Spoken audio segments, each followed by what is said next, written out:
What's up, everyone? It's Peter Tragos, the lawyer you know, and we're here with a week 1 update for the 3 other officers involved with Derek Chauvin in the George Floyd murder. Their federal trial is going on right now. Week 1 is coming to a close today.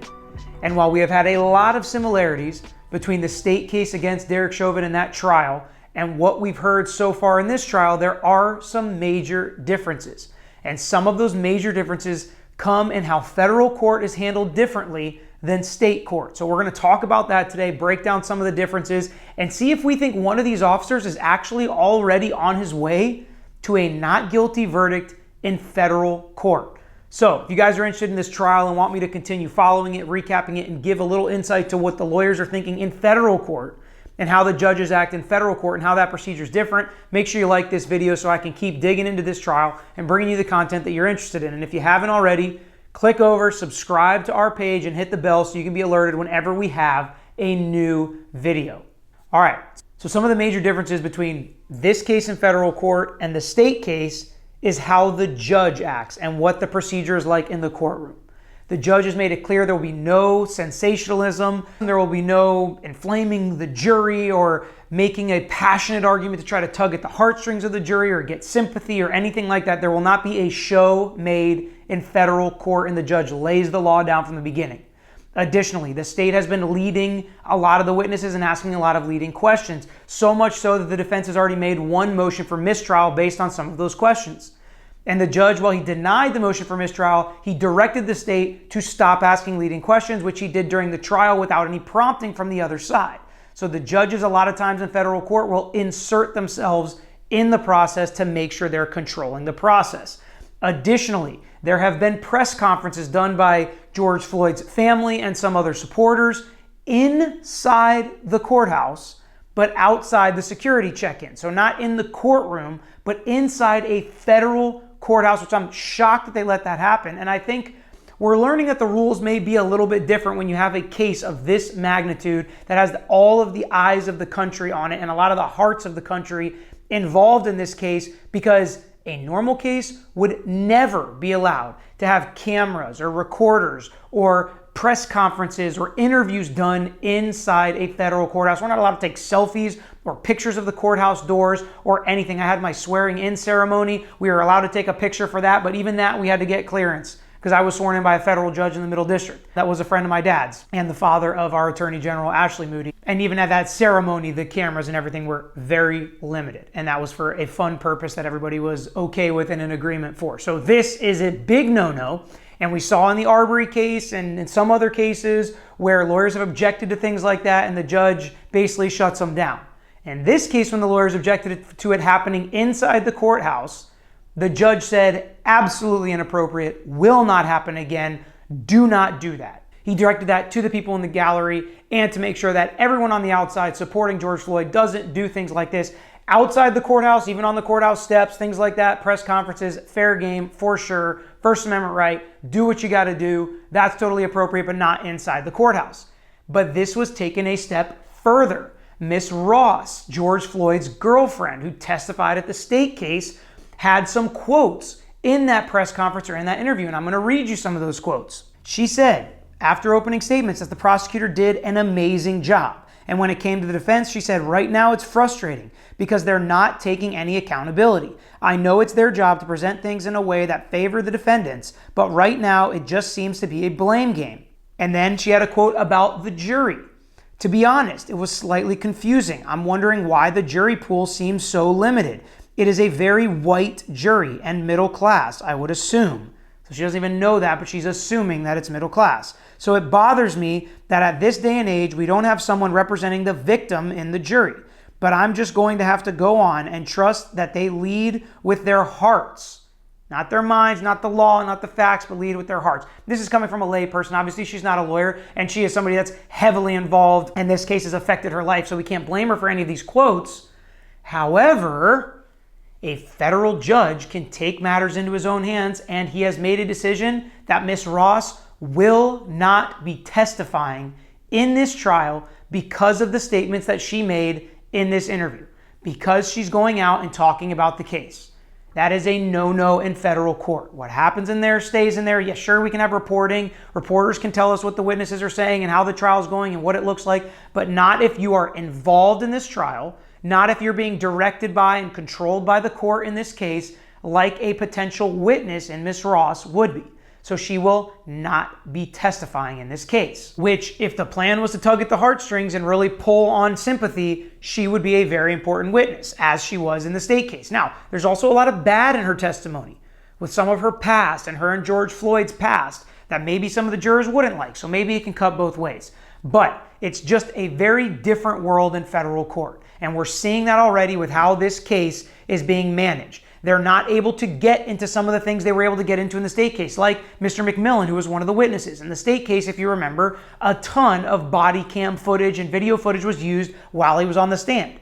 The judge would not allow that in this case. And it's very interesting because we already know how a lot of these witnesses will testify. We know what they're going to say. We know what it'll sound like. We know what video will be used because we can just go watch the state Derek Chauvin case. And the judge can too. So the judge is preemptively, and the lawyers, sometimes the defense lawyers are asking him, we need to limit this testimony and not allow this and not allow that.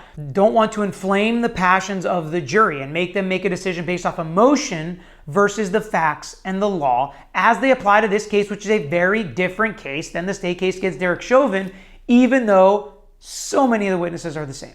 The EMS, the emergency room doctor, the witnesses, the people that were working at the store that were witnesses, the off-duty firefighter who came and was a witness. So we have a lot of the same witnesses and similar testimony in this case.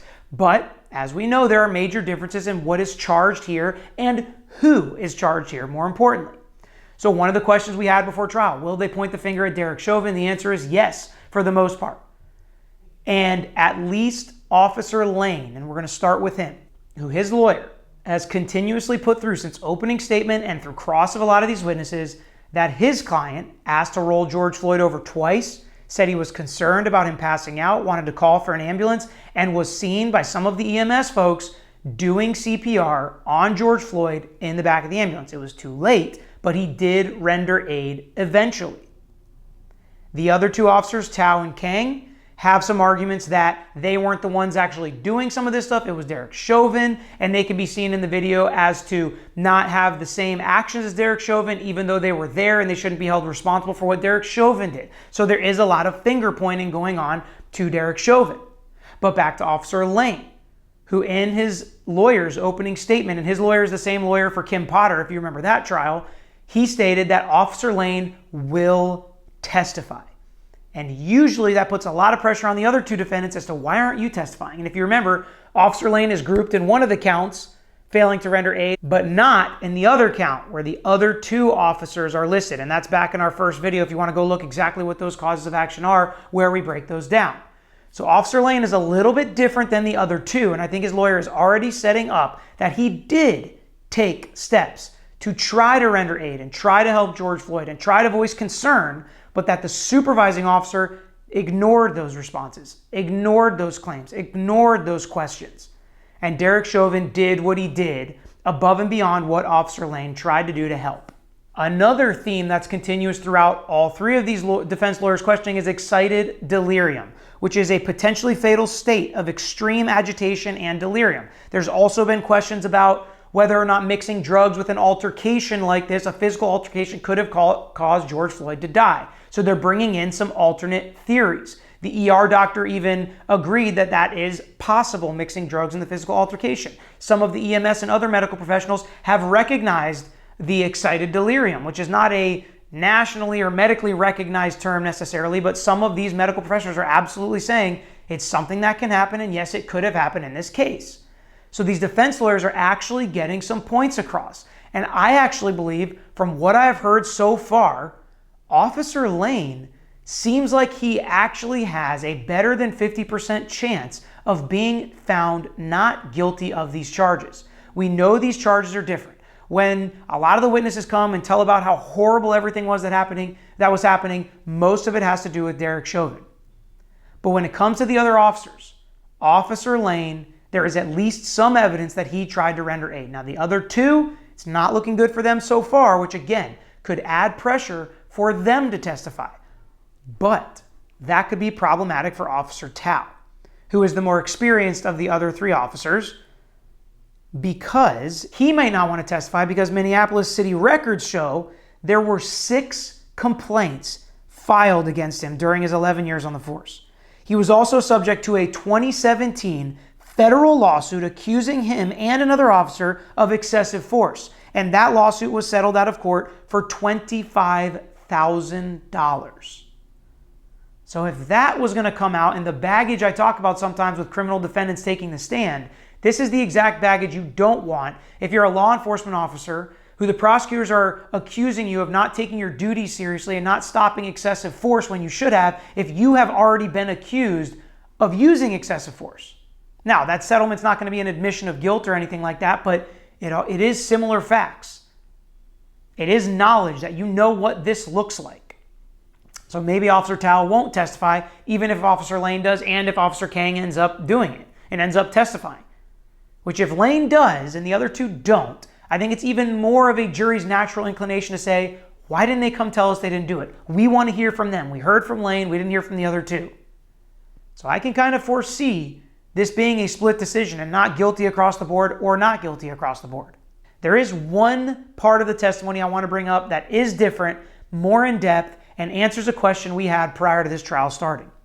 Inspector Blackwell read the policy to the jury, saying it is the duty of every officer to either stop or attempt to stop another sworn employee when force is being inappropriately applied or no longer required. That is from the handbook, from the policy that they should know. Now, were they taught this and when? I don't know. But this is the policy. Now, she also had other testimony, and she testified in the state case as well, but she also had other testimony that they should use de-escalation tactics, they should administer medical assistance, they should make there's a basic principle in making sure an arresting officer is providing the appropriate care to a person being restrained. Now, a lot of that sounds like her opinion. A lot of that sounds like, we're human beings. We should take care of each other. Officers are here to protect and serve. Officers are here to render aid. We should have done that. But the more important testimony, to me at least, is what she read in the policy. That if there is another state employee acting in a manner you know is inappropriate or no longer required, you have a duty to step in. And did these officers breach that duty? That's the question. So far, I haven't heard a lot from Tao and Kang's lawyer about how they didn't breach that duty. From Lane, I do feel like at least his questions, at least his suggestions to roll him over, at least his concern and his attempt to perform CPR, to me, that's at least something. Now, you may argue it's not enough. And hindsight is 20/20. George Floyd died, so obviously nothing they did was enough to protect him. But where is the line for what you can do to a supervising officer? Should he have tackled Derek Chauvin? And if that's the case, is that going to be the new duty? Because that duty is a little bit vague, if you ask me, which is why I can look at right now 3 different officers and potentially come up to 2 or 3 different conclusions as to how their case-by-case actions were in this case. And I think that's what it's going to come down to the jury. A lot of heartbreaking testimony, a lot of heartbreaking videos going through. The jury is seeing that. So there is going to be an empathetic or sympathetic angle to this verdict, I think. But I think if the lawyers do a good job to separate Derek Chauvin from their client in this case, there is some potential for a not guilty verdict, especially for Lane thus far. So let me know what you think. Let me know if you have any questions about this case that I can break down. Let me know if you have any other questions about how federal court is different from state court and how these trials may be the same or different, because a lot of the testimony is the same and a lot of the witnesses and videos are the same. But I'm trying to pick out some of the differences to explain to you what the state needs to do and what the defense needs to do with regards to these charges, not murder charges, not even accessory to murder charges, which is what these folks are looking at in state court later in June. So thanks for watching this. Hopefully you guys follow this trial with us, and make sure you hit the like button if you haven't already.